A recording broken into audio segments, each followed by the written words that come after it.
Mini episode 604 of the FDH Lounge is brought to you by Sportsology, delivering unconventional columns and webcasts about sports, TV, music, movies, and more. Follow them on the web at sportsology.com. The FDH Lounge. You want to schedule your life around it.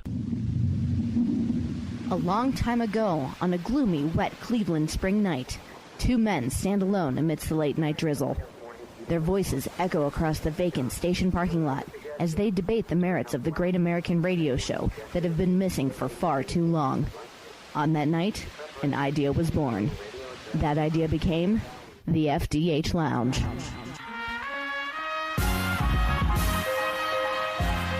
Welcome to the FDH Lounge. Hello, everyone. Welcome to FDH Lounge mini episode number 604. Rick Morris and Kyle Ross, your FDH dignitaries, talking pigskin with you for NFL Week 2. For Week 1, I was 7-8 on my picks overall, 7-8-1, I should say, with that early push. 2-1 on my big three, 0-1 on my lock. More about that in a second. Kyle was 4-2 overall. We went head-to-head on Monday night, and he prevailed. So, Kyle, congratulations. You're the guy who benched Megatron last week to play Travis Benjamin and got away with it by taking San Francisco on Monday night. So, congratulations, I guess. Ricky, after all these years doing the show, I would have expected some more humility out of you, quite frankly. Or maybe I shouldn't have doing after the show with you all these years. But the bottom line is this. The bottom line is this. I'd say the real record should be Kyle Ross 1, Public 0. But they kind of had their day on Sunday, I thought. And the books didn't do so well on Sunday, but they got it all back on Monday. And I did too with the 2-0 sweep as both home dogs went outright. And that felt very good and a very good start to the year. And I'm ready for Week 2 here. Love the card just as much as I loved last week's, actually. I got 6 plays this week for you. All right. Well, I know on Sunday there was at one point there when you were feeling a little bit odd about how your overall picks for the season were going to go. We had some weird things happen on Sunday, as we always do for Week 1. We will talk about that. I have set a new record, by the way, in turning on a preseason pick after just one game. But by the way, for those of you, for all our listeners, I'd like to make it clear what this is. This is our Week 2 NFL Picks podcast, where Rick Morris, just like his religion and his guns, he fearlessly clings to his preseason projections. And I immediately just scrap everything after 1 week. So there you have it. Well, welcome to the Chargers and Cardinals bandwagon. I'm happy to have you. But I don't like. Hey, you know what? That's the only thing I still believe in, I think. Well, I'm still not on that. That's the only thing I'm sticking to. Well, this is a deal where, unlike the NFL, where they have their games in August here, we have no preseason for this kind of a thing here. So the pace of a full slate in 45 minutes is something we're still working our way into. So I am going to try to get out of your way as quickly as I can on each of these ones here. I can say that unlike last week where we had the Labor Day holiday in there slowing things down, I do have my USA Today Sports Weekly. It hit the newsstands on Wednesday as per usual, so I'll be able to juice it up with that a little bit. We start, as always, with a game that most of you probably will not have had a chance to take in our predictions when you watch the game. The 1-0 Broncos at the 1-0 Chiefs Thursday night, 8:25 Arrowhead Stadium, CBS and the NFL Network. Nance and Sims on the call. Denver, this is a very, very strange line here. We go from a situation where Denver was laying 1.5 to where they're getting 3 at this point. So there's been a swing on this one here. And, again, at the risk of jumping on board the public, I look at this. I think Denver's still got some things to prove at this point. Kansas City's got this whole pent-up motivation. They keep losing to Denver at home. And the gap between the teams is substantially closer in talent than it was at the start of this losing streak at home. Everything to me looks geared up for Kansas City to win outright on Thursday night. I'm going to take them laying the 3. Did you check your email box this afternoon, Rick Morris? I did indeed. I'm sure yes. I'm sure. I just wanted to make sure. Did you see an email from me, by any chance? I did indeed. Yes, I saw your notes. Okay. I'm sure you have some thoughts here. I just wanted to make sure that you know that this is interesting when you look at depending on, I'm sure the listeners go to different pages to check their lines and stuff. And the one that I go to, you'll know, which is just a basic thing. I'm not giving it a shout out or anything. It's pretty basic. Just the SBR Forum odds page. It just has a lot of books listed, which is why I choose to go to that one. You'll see in the opening column, as you so astutely pointed out, it reads Denver -1.5, and it now reads Kansas City -3 across the board. This is not a sign of the public, though. What this is the lines makers being the ones who have changed their tune. That opening line was the advanced number, which means that's what you would have bet. That's the line you would have gotten had you bet early last Sunday afternoon before these teams were even done playing their first game. I agree with the lines makers' assertion completely here. I hope that the listeners have a chance to listen to this podcast before Thursday. Maybe you could send out a tweet for me, Rick Morris, because I love this game. It is my first of 6 recommendations this week. I'm all on the Chiefs. You talk about their struggles at home. They haven't done much better in Denver either. They're actually 0-6 against the Broncos since Peyton Manning joined. But this is their time. We always talk about the road teams struggling in these Thursday games. I think there are clear signs of regression in Denver, although I think the record's going to be okay at year's end. I do, but this isn't the same offense it used to be. Kansas City's got a hell of a defense. This is the Chiefs' time to shine. Lay the 3, my first recommendation this week. Excellent. I will tweet that out at the FDH Lounge. I always do so whenever you have a Thursday recommendation. And I do remember now from your email, you making the note that it wasn't the public here, but the odds makers. It makes me feel even better for joining you in that pick. On the Sunday games, we start with the 0-1 Texans at the 1-0 Panthers, 1 o'clock at Bank of America Stadium in Charlotte on CBS. Greg Gumbel, Trent Green, Jamie Erdahl on the call. This is a game where the Panthers are laying 3.5. It was 4.5 at one point here. I am looking at this again. I think there's a little bit of overreaction in the line being what it is at this point. I don't see much difference between the teams here at this point. And as you know, I've never been a big believer in the automatic OMG home team gets 3 points deal. I look at Brian Hoyer being replaced by Ryan Mallett, and I think, again, if you take out Brian Hoyer from last week's performance, Houston looks a lot different. To me, that's a call I never understood in the first place, going with Hoyer. So Carolina, I think, a little bit inflated from slapping around Jacksonville in terms of perception. I like Houston here with the hook. With the 3.5, I certainly like them to get underneath it, and I think they can win outright. Couple things. I don't like this game, not playing at all, not a fan of either team, quite frankly. I think it could be a very long year for Houston, quite frankly. But the smart money kind of agrees with what you said there, Ricky. People jumped on the Texans kind of quick in this one, and it looks like it's heading down to 3 at most places. A lot of places already have it at a flat 3. So if you like the hook, you better, and you like the Texans, you better go now. I guess it is Ryan Mallett love that plays into that. Hoyer did look horrible. I suppose now that we've already talked about the Chiefs, I might as well get this out of the way. When I watch all the games at 1 o'clock at once, I'm always trying to write off a few games so I can focus in on a selective group. The Chiefs-Texans game was the first one I marked over last week. They'll probably play better, but again, I'm just not a fan of either team, and I'm not sure I actually agree with you or the smart money here on Ryan Mallett, who I've never been a huge fan of. Interesting. Okay. Well, to me, anyways, he's bound to look better than Brian Hoyer, and at least with that arm has a lot more upside than Hoyer, so we shall see how it plays out. We got up next here on the Sunday games, the 0-1 Bucks at the 0-1 Saints in that wonderful NFC South, 1 o'clock Eastern time from the Mercedes-Benz Superdome in New Orleans. Chris Myers, Rondé Barber, and one-time lounge guest Jennifer Hale on the call on Fox. And this is a game where New Orleans is laying 10. It had been 10.5 previously. Again, we've talked about this before on the show. A lot of things are a reaction to Week 1. I get why it's a big line because of how horrific Tampa Bay looked. And I was wrong on picking them to win outright, obviously, last week against Tennessee. I don't get the residual love for the Saints. They didn't look very impressive at Arizona. They look like they still have a lot of issues here. This is almost a why ask why for me when I see it as a double-digit one. If I believed it was a why ask why game, I would just take I would lay the 10 with the Saints. I don't get how they're supposed to be 10 points better than Tampa Bay. I look for a little bit of a bounce back. I don't think they're going to win the game, but I do like the Bucs to get under the 10. I know that's a dangerous sentiment sometimes. Well, you know what I referenced about turning on a pick after just 1 week? Yeah. The the Bucks stink. What was I thinking? 9-7, a playoff berth? Did you watch this team last week? I don't think it's going to happen.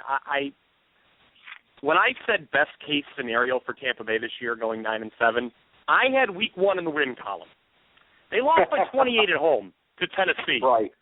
That being said, it is a double-digit division dog, and I kind of agree with a lot of what you said.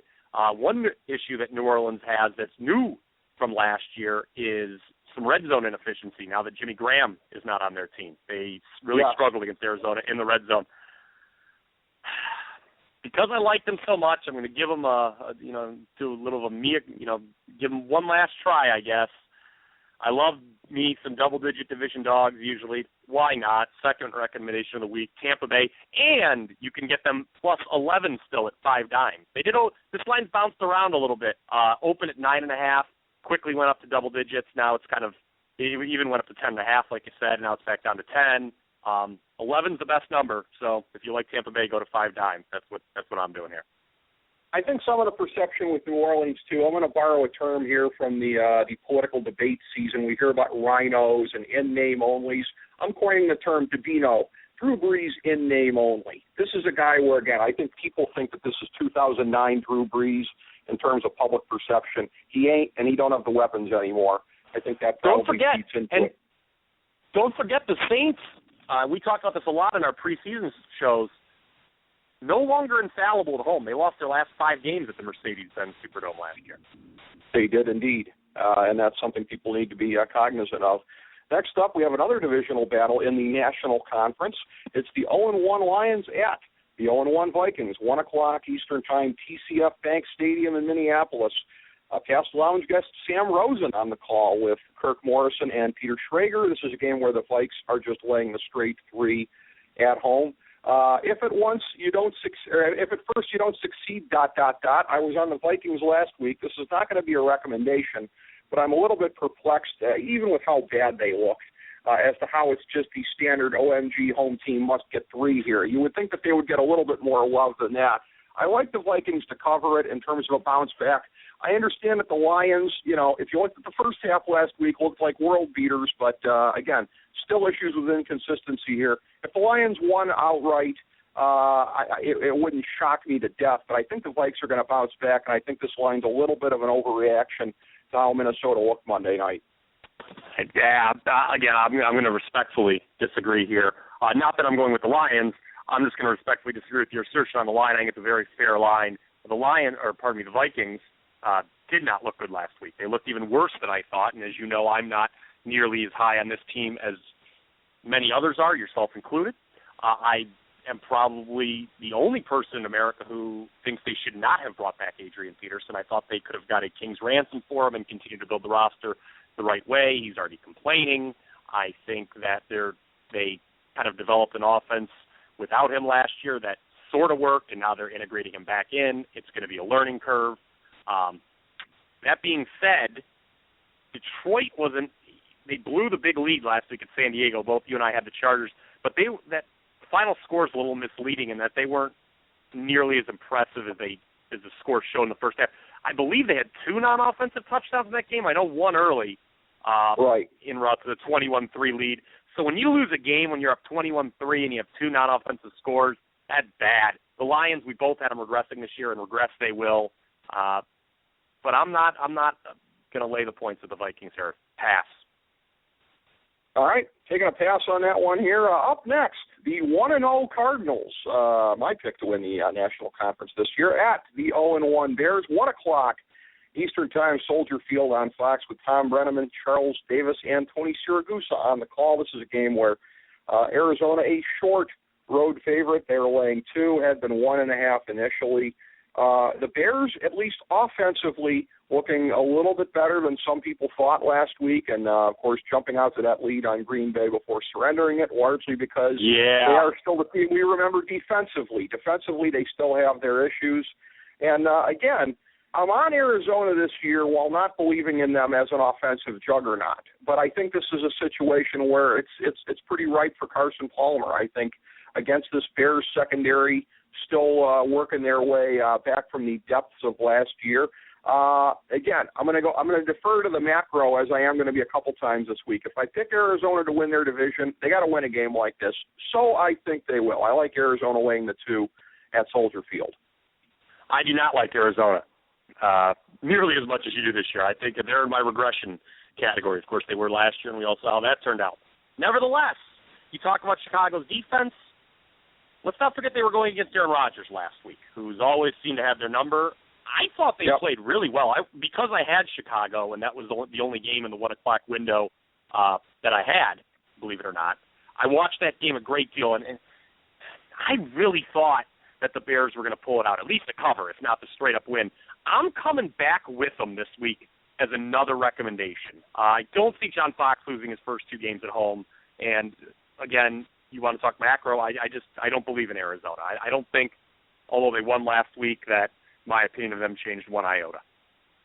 Okay. I like the Bears. All right. The public. This is a rare time, by the way, that the public is all over Arizona, something we did not see very much last year. So I'd be a little scared if I was Bruce Arians.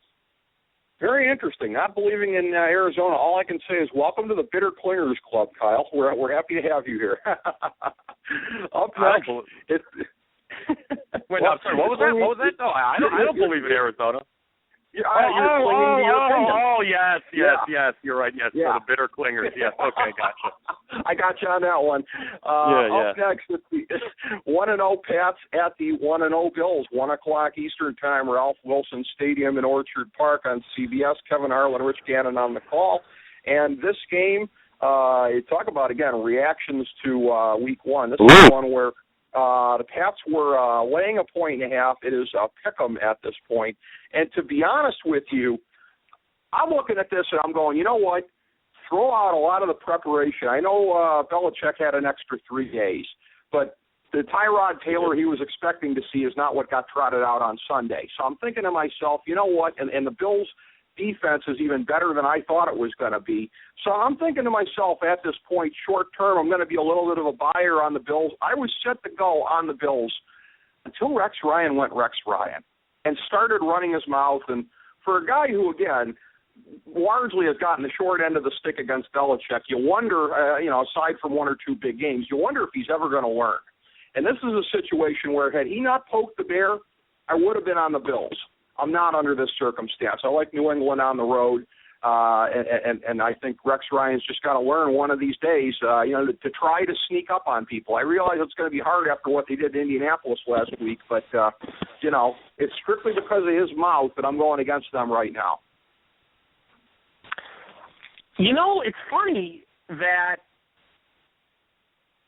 you were that impressed by the Bills. I don't know. I'm laying off. Because I'm taking a more cautious approach. I'm not sure if I was impressed by the Bills or if maybe that had something to do with the warts of the Colts, that we brought up and we're willing to kind of gloss over in our preseason projections. Bills really going to open the year by going back-to-back over the Colts and Patriots, the 2 teams that were in the AFC Championship. Tyrod Taylor was a pleasant surprise. He didn't win him that game, though. It was the Bills' defense. You talk about the extra prep time. I'm laying off here. I almost went New England, but I'm laying off. So I guess there's a little bit of respect from both, a little bit added respect from both of us for the Bills. But I would be far less inclined to take them here.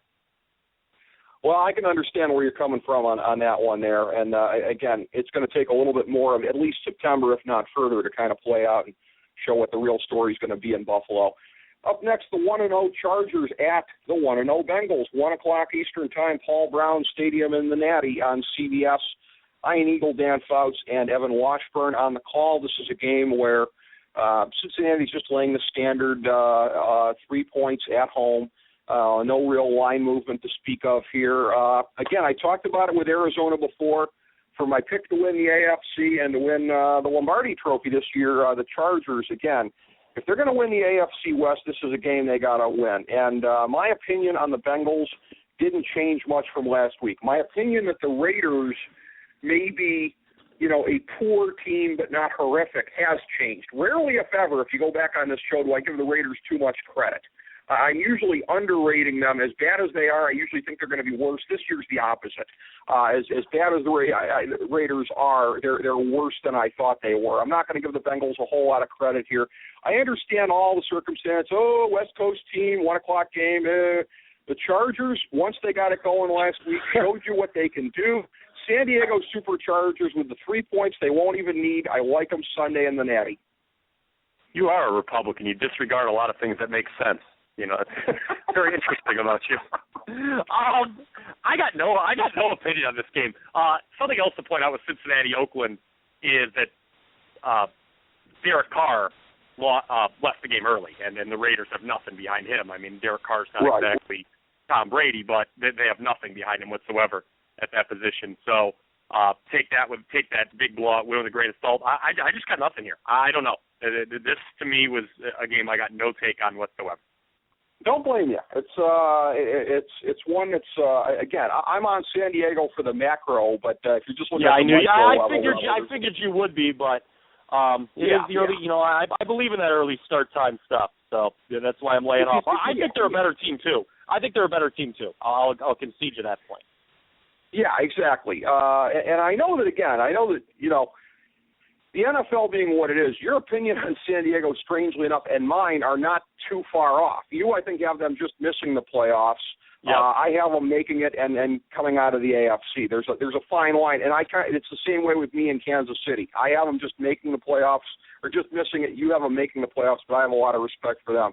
Two teams that I do not respect. How's that for a segue right here? The 1-0 Titans at the 0-1 Browns. 1 o'clock Sunday at, I will still call it, Cleveland Browns Stadium. Tom McCarthy and Adam Archuleta on the call on CBS. And this is a game where, again, another bit of a swing here. The Browns were going to be laying 3.5 points, are now getting 1 point.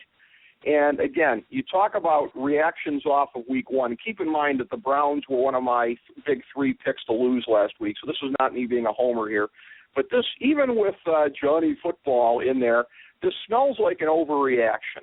Mariota, I think, again, has to prove this, over at least the medium term. The Browns, again, they keep getting in this pattern defensively of underachieving. You look at the offense and you understand why they're not doing anything, because they don't have a lot of skill position talent. Defensively, they keep underachieving. So Mariota, again, could be right for another good day in that regard. That's a lot to put it on, though, because the Browns do have defensive talent, out there.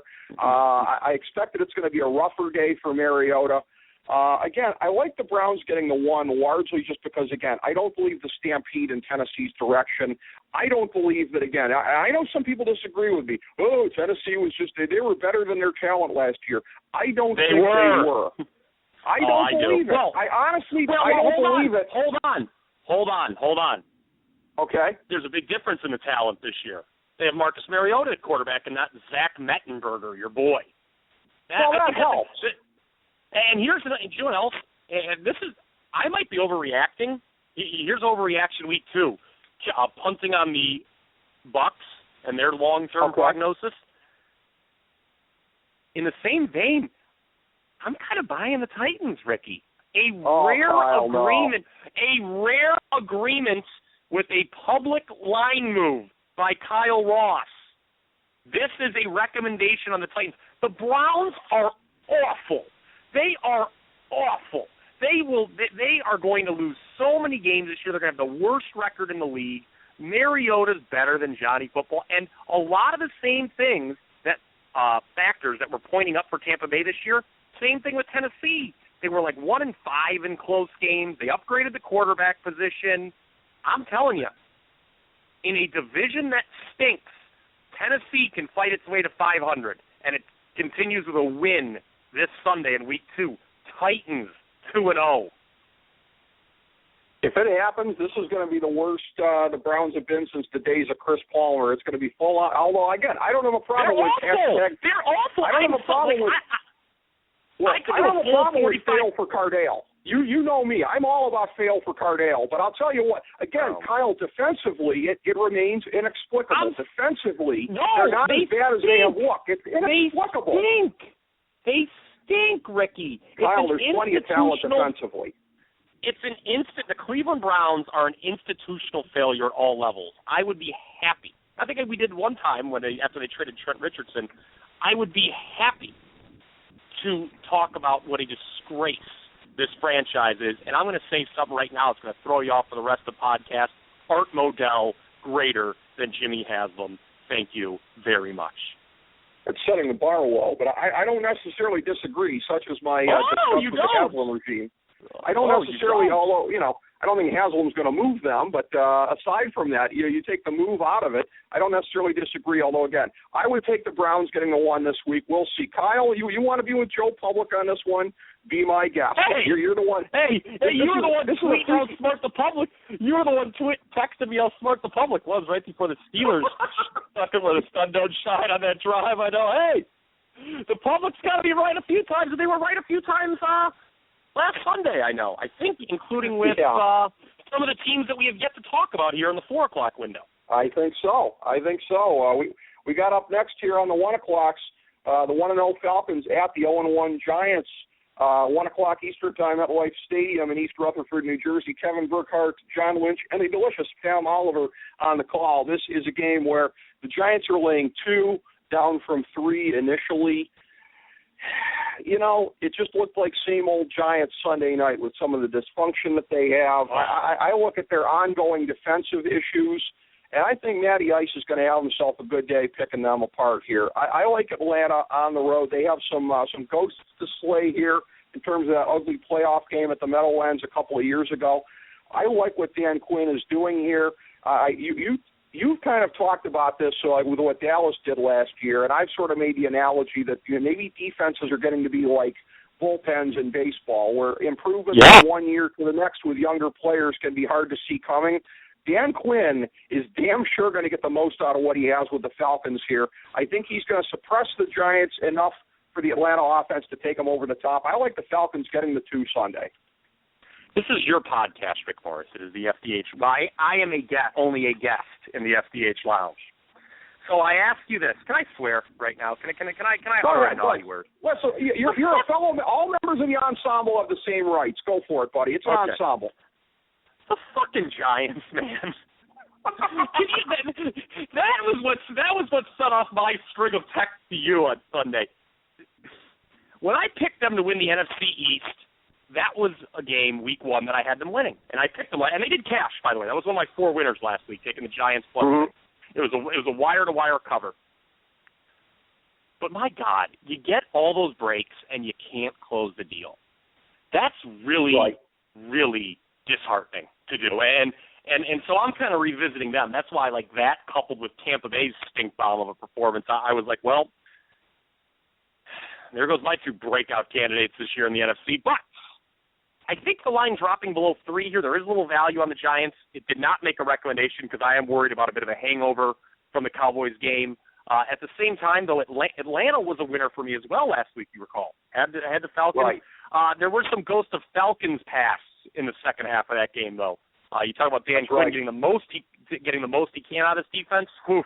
There were times that second half, Ricky, where, again, it looked like Atlanta had no linebackers on the field. They kind of were wheezing in the second half. I thought they were a little lucky to beat the Eagles, quite frankly, so I'm staying away here. Don't blame you. Up next, the 1-0 Dolphins at the 0-1 Jaguars, 4:05 Eastern at Everbank Field in Jacksonville. Andrew Catalon, Steve Tasker, Steve Berline with the call on CBS. This is a game where Miami is laying 6, up from the 4.5 initially. That line move, I'm sure, having a lot more to do with a negative reaction to Jacksonville rather than a positive reaction to Miami, because they beat Washington but didn't look like the team that was the highlight of all the hipsters out there this year. Miami's been a team for everybody to get behind, and they didn't look like it for a good chunk of Sunday. I'm a little bit weary of this. Again, to me, it's almost a why ask why, laying close to a touchdown as poorly as they looked, but I think there's value in Jacksonville getting the 6. Miami's got to show it to me before I think they can lay something like this on the road to anybody. I'll take the Jags in the 6. I'll tell you, with that anti-Dolphins rant, you sounded a lot like your boy Mike Wilbot on Twitter last week. It kind of made me, yeah, him going, oh, yeah, why is everybody on the Dolphins this year? Why does everyone think they're so good? They don't look so good to me. That actually made me like the Dolphins more. To be honest, you're making me rethink. Yeah, that made me like the Dolphins a lot more. That being said, they did win on a special teams touchdown in a very uninspired performance over Washington. You're right. I agree with you totally here.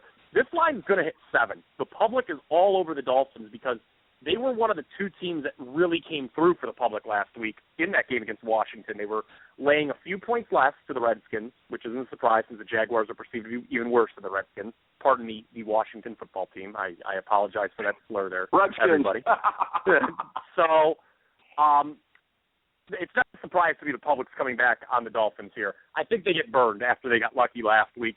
This line will go to 7. Hold your nose, sports fans, and take the 7. This is my, I believe, this is my 5th. I have one more recommendation to come. This is my 5th recommendation. Of course I'm taking the Jaguars as a home dog. Why not? I laid off last week. Yeah. I couldn't do it 2 weeks. All right.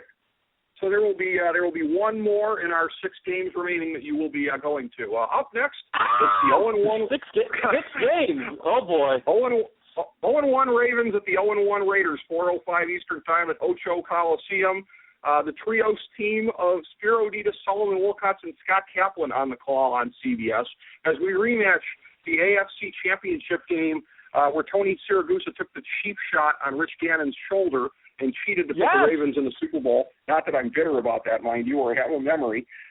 This is one where the Raiders are getting 6, up from 5.5 initially. Again, I buried the Raiders before, but by the same token, I'm not hugely impressed with the Ravens either at this point. Traveling west for this encounter again off of the Denver thing, I'll admit, you've got me looking to travel a little bit more. They're going to Oakland the week after going to Denver. Could be a little discombobulated. Give me the Raiders getting the 6. I guess I never learned. This line just came out today, and by today we are recording this on Wednesday. So yes. I got no take here whatsoever. I'm a little leery of laying the points with the Ravens, too. At the same time, you just don't know how Carr's going to perform for the Raiders. They looked worse than expected, as you said earlier on in this program. They did. They were horrible. The Fox game of the week, the 1-0 Cowboys at the 0-1 Eagles, 4:25 Eastern Time at the Link in Philly on Fox, to the A-team of Joe Buck, Troy Aikman, and Aaron Andrews on the call. This is one where Philadelphia is laying 5 points up from 3 initially. The Cowboys are in a situation right now, and I understand the kind of stampede away from them. The running game was kind of uneven Sunday night. Now they're without Des Bryant. Still kind of feels like an overreaction, though, and I'm curious why there's not more of an overreaction. Everybody seemed to expect Philly to go in and just lay waste to Atlanta, and they lost outright. So the Cowboys, we've talked about this before in terms of them being a public team, but I think it's more public reaction rather than necessarily favoritism, good or bad. It seems like the Cowboys are magnified, and I think this line magnifies the bad with Dallas right now. I like them getting the 5 in this one. Just in case anyone was sleeping under a rock or happened to be on Mars last Sunday night, the bad that you're referring to is Des Bryant being injured and not playing. Yes. So it's just exactly. Yeah, I'm with you. I don't like the line move at all. It's too many points. That being said, Philly should bounce back, but it is a short week, too, for them. And you can probably, guess one of you're probably going to be able to guess who the answer is, given that I'm bringing it up right now. Since 2010, who is the best coach in the league as an underdog? Why, that would be Jason Garrett, I'm sure. It is Jason Garrett, yes. Yes, it is. Jason Garrett of University School in Cleveland, by the way, a nice North Coast reference there. He's also interestingly enough, one of the worst as a favorite, and last week they didn't cover. So it's a very interesting dichotomy with Dallas, what kind of playing off what you just talked about. I think they only teach you how to cover as a dog at a university school. That's what I'm guessing anyway. I see. Okay. I'll have to check on the curriculum there. We skipped to the Monday night game because the Sunday night game involves one of my big 3. This is the last before then. It's the 1-0 Jets at the 0-1 Colts. 8:30 Eastern Time, Lucas Oil Stadium in Indianapolis. Tarico Gruden, Lisa Salters on the call. This is a game where Indianapolis is laying 7, up from 5.5. Initially, and in looking at this again, Indianapolis, again, showed me nothing last week. The Jets, again, I think we can look at part of this and say, okay, it was against the Browns, but the defensive part of the equation is something that, again, I think is not as easily dismissed as what Ryan Fitzpatrick and the offense were able to do. And Indianapolis, coming off of being brutalized by the Buffalo defense, now particularly, again, dealing with this front four that the Jets have, how are the Jets going to, or how are the Colts going to establish enough of a run game, which was kind of shaky last week, to be able to open things up for Andrew Luck at all? This is one that, again, I think Indianapolis will win outright, but I'm shocked that I'm only saying I think they will win, because coming in, before last week, I wouldn't have had any doubts about that whatsoever. But I have enough doubts that I would say I like the 7 with the Jets here. The line feels very inflated to me. Yeah, I would gather that by Monday afternoon, this is going to be over 7. I think it's already heading there. I think so. I think one place has, I'm looking here, has it 7.5 already. I would bet that, after some people maybe have some hard Sundays, they're going to bet the Colts up here. Maybe you wait till then to take the Jets, but until now, I'm passing. The Jets got a lot of help from the Browns last week, so I'm not ready to endorse them. But I do agree with you in that they are a similar style team to the Bills, and the Colts clearly struggled with that style last week. So I'm passing here, at least for now on Monday night. Exactly. Yeah, and that's kind of what I was thinking here, too, is that defensively, there might be some echoes of that. And, of course, the common thread of Rex Ryan, who has coached both defenses in the last year, but the similarities do go beyond that. Up next for my big 3 games here, where I was 2-1 last week, we lead off with the Robert Griffin Bowl. It's the 1-0 Rams at the 0-1 Redskins, 1 o'clock Eastern time at FedEx Field in Landover, Maryland on Fox. And USA Today Sports Weekly does not list who's on the call here, but I will posit that perhaps it is 5-time Lounge guest Kenny Albert, since I haven't seen him in any of the other lineups here to this point. So we'll just go with that, I suppose, as far as speculation goes. And your speculation about what side I have on this one is absolutely right. The Rams are laying 3, up from 2.5 initially. And this is one where, again, sometimes the road favorites have bitten me, and sometimes my faith in the Rams have bitten me. I went against them last week, and it's a thing. The Rams are one of these teams where whatever I think they're going to do, they go the other way. So this is very dangerous for me, because I have cursed them in recent years for any time I've put any faith in them betraying me. This feels like a letdown, but I'll tell you what, particularly with Kirk Cousins' ongoing issues with turnovers, and what the Rams defense is doing here. I look for another low-scoring game along the lines of the Washington-Miami tilt last week, but I think the Rams are going to have enough here to be able to get the job done offensively, even as their own running game is going to be kind of a work in progress through the season here. Alfred Morris having a good game last week. I don't think he's going to be able to replicate that against the front 7, which is fearsome, of the Rams. I like them to cover the 3 on the road.